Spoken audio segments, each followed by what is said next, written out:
16 people exceed 50,000 a year in claims. This and year, 10 of so them, far.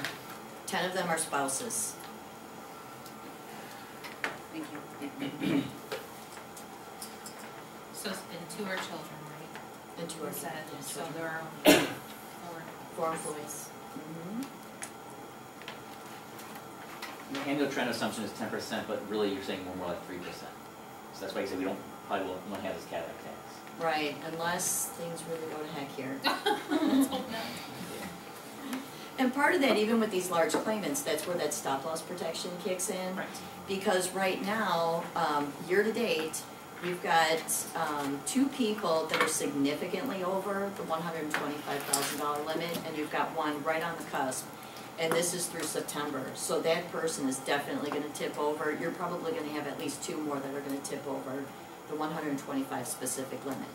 So that's calendar year? How many Yeah, total it's on a are calendar predicting? year.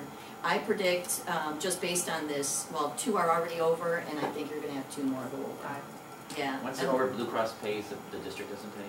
Correct.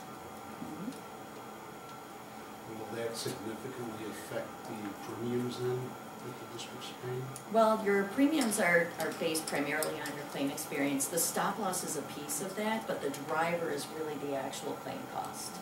So you're only subject to the first 125, so that's one of the reasons your plan has been running well. These people do go over the stop loss limit, Blue Cross picks it up, and you're still capped at the 125. So that's really helped you. But this is an ongoing, situation.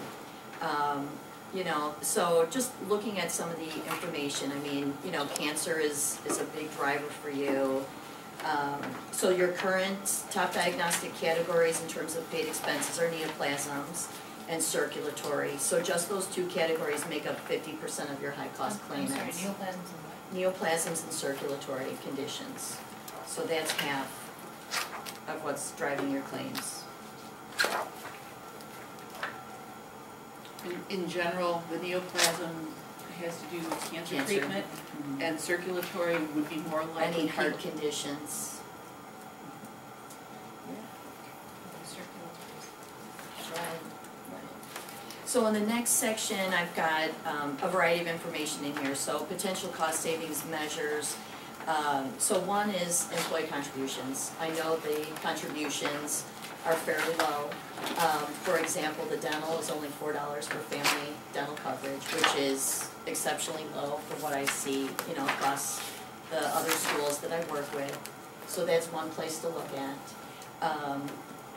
There's other plan design considerations. So what I would say is I know, you're going to go into negotiations, or you've already started, and the best starting point for me is always, what's a dollar target that you're looking for? Is there a percentage we want to stay at on an annual basis?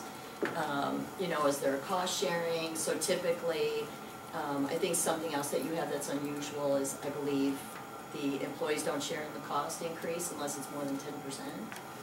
That's very unusual. I don't see that at other districts either. So, things like that are a little unusual.